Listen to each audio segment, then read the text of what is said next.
हे students, बच्चों आज हम क्या करने वाले हैं? हम करने वाले हैं हमारी exercise number 2, that is extracts. तो एक्सट्रैक्ट्स करने की हैबिट आप लोग को अभी तक पढ़ चुकी है। तो मैं आपके साथ यहाँ क्वेश्चंस डिस्कस करूँगी। इनके आंसर्स मैंने आपके लिए लिख दिए हैं हिंट के लिए। आपको उसको पूरी कंप्लीट तरीके से लिखना है, ठीक है? चलिए स्टार्ट करते हैं हम। तो हमारा first extract, and all the children love to see it caper in the summer heat. All the children love to see it caper in the summer heat. कहाँ से लिया ये पैराग्राफ? ये 2 लाइन्स आपकी कहाँ से हैं?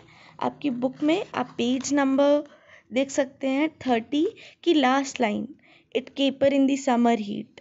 देख रहे हैं लास्ट 2 लाइन्स? तो चलिए आगे देखते हैं इसमें क्वेश्चंस क्या हमसे पूछे गए हैं। क्वेश्चन है वेयर वर द चिल्ड्रन। तो अब बच्चों फर्स्ट पैराग्राफ जल्दी से मैं पढ़ रही हूँ आपके लिए।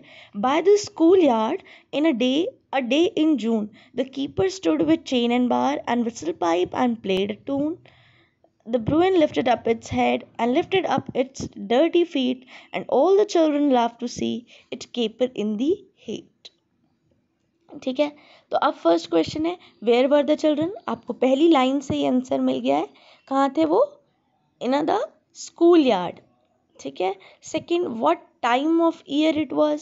साल का कौन सा टाइम था, मतलब कौन सा मंथ आप बता सकते हो, सीजन बता सकते हो, साल का कौन सा टाइम था ये जब ये घटना हुई या जब इसका उल्लेख किया गया, तो वो कौन सा टाइम था।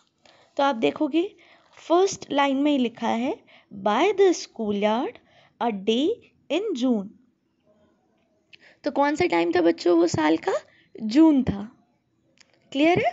तो आप इसको ऐसे भी लिख सकते हो। यहाँ पे मैंने सिर्फ शॉर्ट में आपके लिए हिंट दे दी है, पूरा आंसर आपको फ्रेम करके अच्छे से लिखना है। Like where were the children, तो आप केवल इतना नहीं लिखोगे इन द स्कूल यार्ड, आप लिखोगे the children were in the school yard. ठीक है। ऐसे ही what time of the year it was June. ठीक है। और it was summer season in the month of June, ऐसे भी आप लिख सकते हो।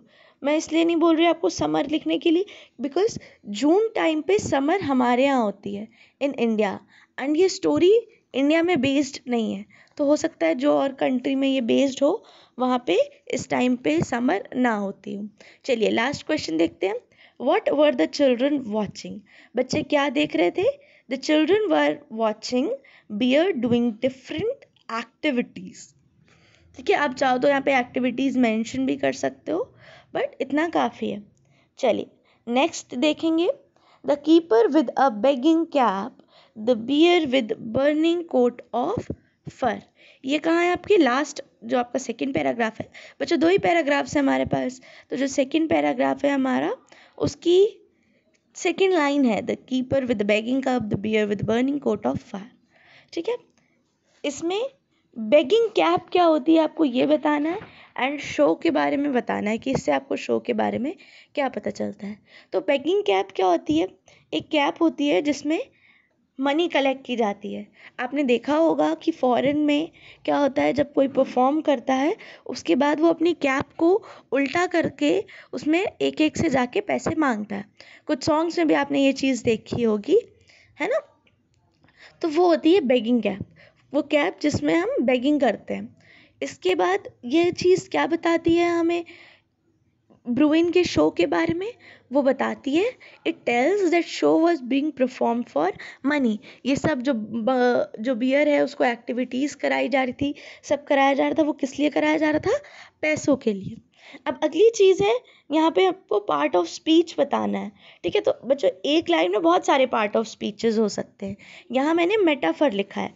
अब ये क्या होता है, इसके लिए आपको अपनी लैंग्वेज का चैप्टर पार्ट्स ऑफ स्पीच पढ़ना पड़ेगा। ठीक है। तो वो आप पढ़ेंगे तब मैं आपको ये समझाऊंगी।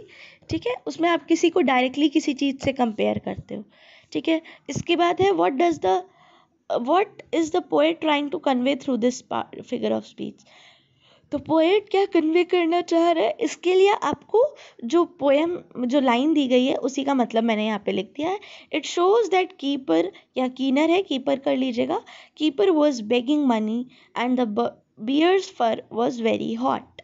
तो यही दिखा रहा है कि वो इतने ज़्यादा पैसे मांग रहा था एंड धूप में खड़े खड़े क्या हो गया था, बियर का फर बहुत हॉट हो गया था.